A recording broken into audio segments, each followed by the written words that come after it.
Salem, the Access Center for Equity and Success. We had our grand opening on Thursday this week, and it was packed with the mayor. It was packed with city officials. It was packed with business owners, and so, and then just some people who just wanted to see what everything was about. So now the center is officially open, and so if you are a minority-owned, woman-owned business, then this is a place for you to go to help you get some of those contracts, to help you get some of the funding that you need to grow your business. And so we're super excited about that being open, and that's a partnership between Piedmont Capital and Venture Cafe. So it's open now. So that makes me really happy. I saw along with that you have written down here Access Black Biz Week. Yes. Is that something going to be kind of going on with each other? At first I thought it said Black Bike Week. I'm like, oh, that's Wait no, you know, did not say Black Bike Week. You're doing that in the triad? Like, no, we're not doing Bike Week. Biz Week. No. The Access Center for Equity and Success, does that have anything to do with the Access? Yes. So what we decided to do was, it was just like, okay, so now we have this grand opening, and so what's a great way to really introduce the community into what the Access Center is actually about? Because you know how from the outside looking in, you hear women, you hear minority, and so then everybody kind of jumps into, oh, okay, well, I'm a woman, I'm a minority. Our real purpose there is to help people that are trying to get MWBE certified and Hub certified. And so I know I've talked about the Hub certification before, but when you talk about being a registered minority women business enterprise, is different than just your regular business. And so if people are interested in doing business with the city, if they're interested in doing with the county or the state, one thing I like to let people know is that you have to register for each one of those entities. They're separate. And so, for instance, one of the people that we just helped as far as with Piedmont Business Capital and via the Access Center, it's a company, and what he does is repairs and painting and things of that nature. And so we just were able to help loan him $100,000. Okay. But that's a business that you have to understand that was already poised to be able to get that. Right. Not to say that you just can't come in off the street. So I just want to clarify with people, because I think sometimes people hear minority or women, and so people hear what they want to hear instead of paying attention to what the full purpose of the actual center is. So it's not that we can't help your general everyday business, but it's just we're trying to help people that are specifically already certified, or those that are like, I can get the certification. So for instance, and I mean, this is no slight on anybody, but it's just like certain things don't necessarily match up with it. So if there's somebody and they're just like, well, I have an MLM business, that's not what we're talking about. If you're talking about, okay, well, I got a yoga studio, that's not what we're talking about. So businesses that can supply, and, you know, that supply and demand that goes for what does the city need, what does the county need, you know, those kind of things make MWBE businesses. And part of the issue is that this is just in general, Black businesses and women-owned businesses tend to always be on the short end of the stick. You know, like when you're looking at women in comparison to men, women usually get 76 cents on the dollar. Yeah. So our goal is to really try to make that more equitable, but you also have to have everything in place. And so this week, as far as Black Biz Week, is meant to kind of highlight that and kind of put people in that right direction with the events that we have going on. Go back and explain, I guess, the certification process and all that. Like, I know we had a show on it before. We did. But just to like kind of recap that for people who may not have had a chance to listen to it. So it's the short version is, hey, it's a list of things that you have to do for your business. They tell you what the list is. You fill out the paperwork. And then unless something is really crazy with your business, usually you go ahead and you get certified. It's not a cost for you to get certified. It's just more time consuming. So what about consultants or anybody like that? Like, do they fall under now, that? some consultants, it just depends on what you do, right? And so based on what your consultancy is, if there's a need for that, because what happens is the city, the county, whoever it is, whatever the state entity, they put out a request, right, usually for proposals. But then they can also put out, this is the contract, and then you have the opportunity to bid on it. Mm-hmm. So it's different things that happen depending upon time frame of like, okay, this is open from this time to this time. You can apply. You need to have this type of business in order to apply for it, because we're going to tell you this is what you need, but then you have to be able to supply whatever that thing is too. So it's a lot of different nuances. And that's why it's just, I don't want to say it's complicated, but it kind of is. And the only reason I'm saying that is because I can't say that every day there's going to be a bid for a certain type of business, right? But the city puts out what they need, so does the county. And so when they put that out, does your business fit into that? And then you go ahead and then you submit whatever the proposal is or the bid. Now the state, because I was just at the Black Enterprise Conference talking with the people from the state, and the issue with the state is they go with the lowest bid.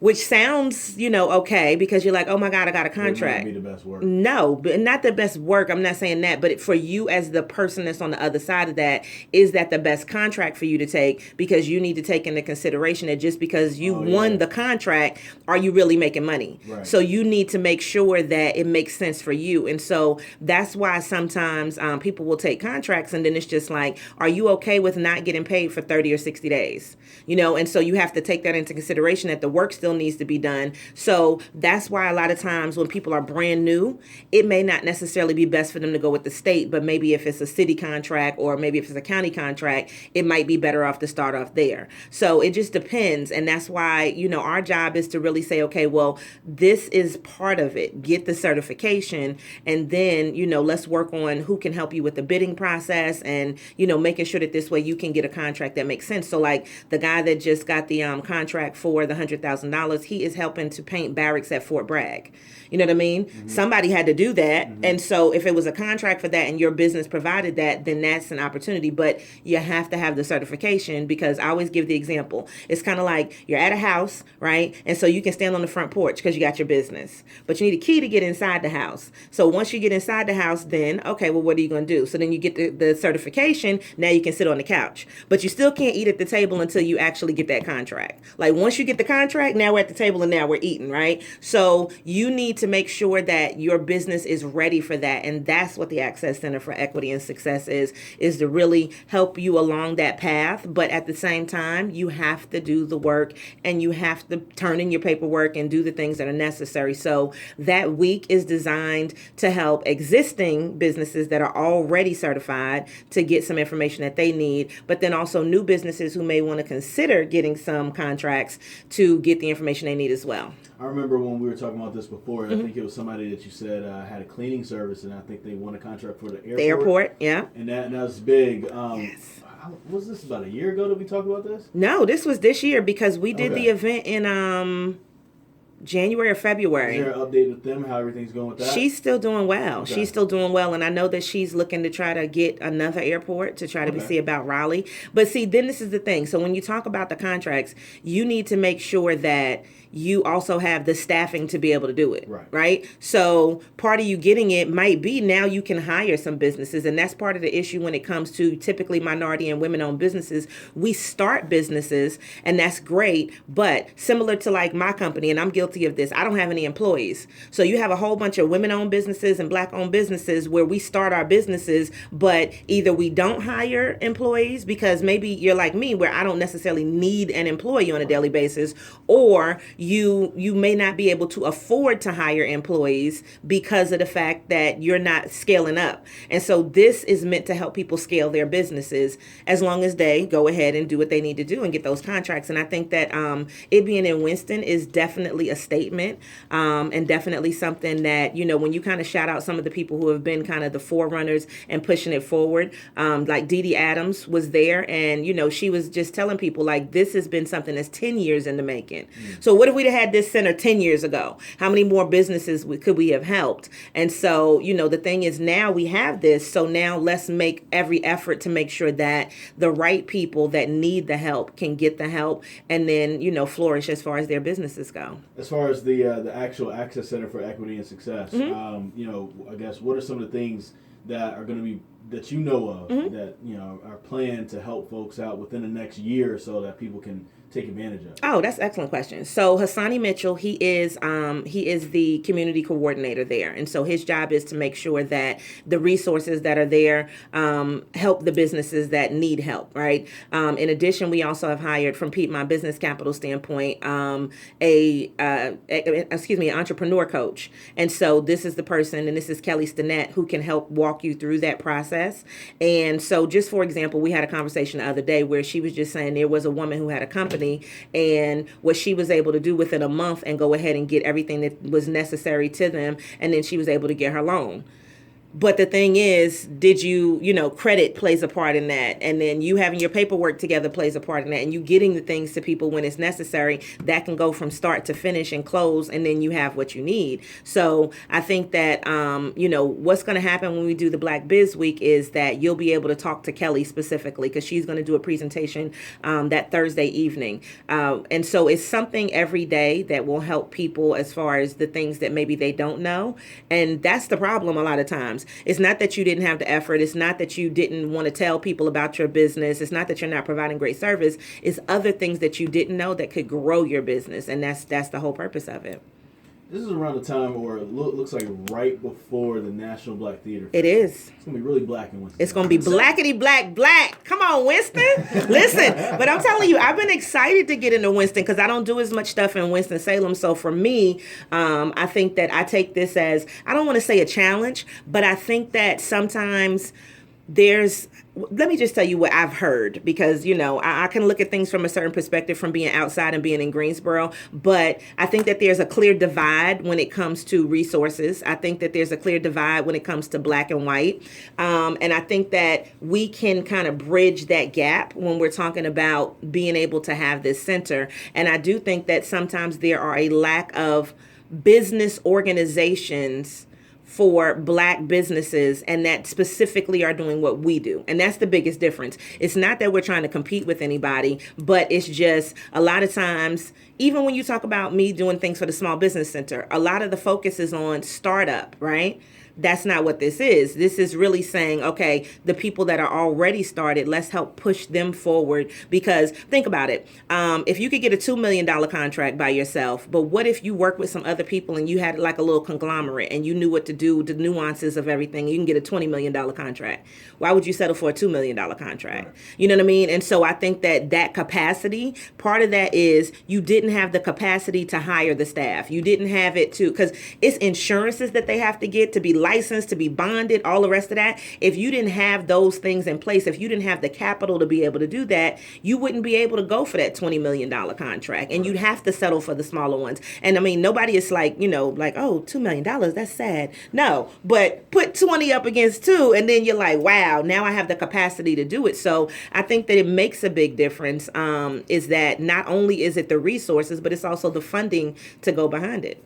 Morgan can probably speak to it a little bit more because she's from Winston. Okay, what you know, Winston? Come on, Winston. She's from Winston. Come on, Winston. Like that, she's straight for all day. Come on, straight for. But I kind of feel like, and I've said this to Morgan before, but this is just my experience working in Winston. I do feel like, in some ways, the black community there is a little bit tighter, a little bit more close knit. Yeah. Than what it is in Greensboro and High Point. Like, I don't know. I just kind of feel like Greensboro. I grew up in High Point and I grew up in Greensboro, so it's kind of like, I don't know. Maybe I look at it differently, and maybe she sees it the same way. But because you see the divides, but when I'm there, it feels like Winston people support each other on a different level than what they do in Greensboro. It still needs to be better. There's still a lot of room for improvement that could be there.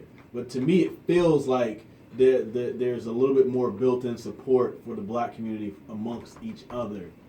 How do you feel, Morgan? I don't know. I've heard different things. I mean, I've heard a lot of divisive discussions about people supporting one another in their businesses, but I've heard it's not perfect. Oh, no, it's not perfect at all, and I do think close.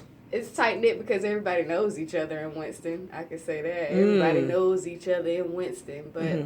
As of now, I've seen a lot of younger creatives who are very much so interested in businesses having their own and things like that. So that's a good point, though. Building partnerships. You work with a young lady who has been doing Snooty Judy, yeah. Like, she's been doing a lot of work to have a collective of people, business owners. So I see stuff like that. Now, that's a good point. But see, there's still a difference when you talk about that, because when you're talking about the creatives, and I love a creative, and I consider myself a creative too, a lot of times it's still that lack of funding. So it's not that the ideas aren't there. It's not that they can't put great businesses together, but if you don't have the funding that's necessary to grow that. So and I'm just going to say this in general, is the creative so focused on being creative that they don't focus on the business side of things. That's what happens a lot of times. And I'm not saying that this is for every creative, but I've been doing this a long time, and I've worked with a lot of creatives, and people want to just create. And so let me just give you an example. Focus on business. Has anybody watched She's Gotta Have It? If you've seen, you haven't seen it? Yeah. Okay, so the new season with Nola Darling. I love Nola Darling. I swear I do. But Nola gets on my last nerve. She doesn't have any organization whatsoever. She's just because Nola is so into the art of it that Nola is willing to get almost kicked out of her apartment every month. And I'm just like, but you have a friend on the other side that is like, you need to get this money so you're not a starving artist, right? And so I think that plays a part in it. So let's just look at it from this example. If you were an artist and you know that you could create things, let's just say music, let's say videos, let's say photography, something, along those lines, right?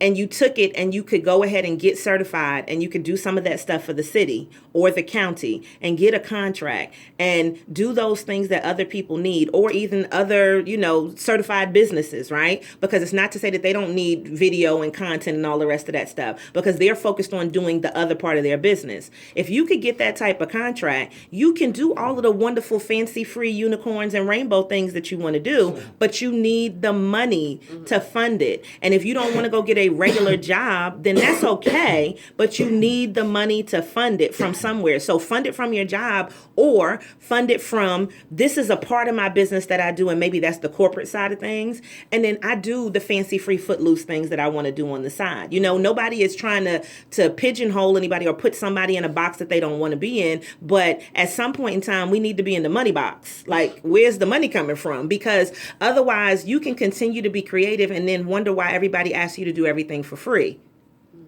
Or when you try to raise your prices, ooh, that's too much, or when you just tell them your price, oh, I don't think I should pay that for that because my friend does that. But I think that the level is different because your creatives are younger and they understand that, whereas some of these more established businesses need that. And so I think if we can bridge that gap between that millennial energy and that baby boomer Gen X kind of energy and put it together, oh my God, that would be something miraculous. But I think people need to kind of understand where they fit into this and how it can be beneficial to them. And so our job is really to articulate that to people in general and say, okay, these are things that people need. So to me, business should always be, does somebody need it? Are you really solving a problem? And if you feel like you are, can you solve it and get paid for it? That's the whole point of being in business. So I hope that this center will definitely be able to expand that, and definitely over the next year, 2 years, to be able to bridge some of that gap as far as age, as far as gender, and make it more accessible to people, which is the Access Center. So that's the purpose, right? Access stuff. Come on, access it. How does it compare to the Nussbaum Center? Is it similar to what the Nussbaum Center is in Greensboro? No, not at all. Okay. Because the Nussbaum Center is pretty much like an incubator, and you can get offices there. So like my studio is there now, Pie Biz Studio, shout out. Is inside of there. Real Glow Getters is inside of there. There are other service providers inside of there, and so it's not the same thing because you can get an office in there. You can't get an office in the Access Center, but you can come and get your access to things that you need, and we will have classes and workshops and things inside of there. So it's really meant for you to come get the counseling and the services that you need, and then go forth and multiply. And so I think that it is drastically different from there. That's what I'm saying. There's not another center in the triad at all that specifically focuses on minority women businesses. It's not. So that makes it unique in that aspect of it, but then also helping to provide the funding that's necessary for growing the business too.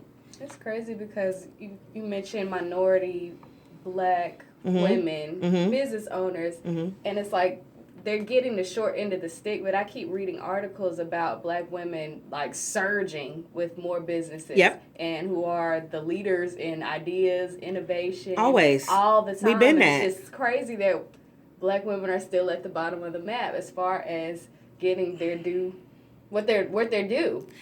Okay, and I totally, completely agree with you.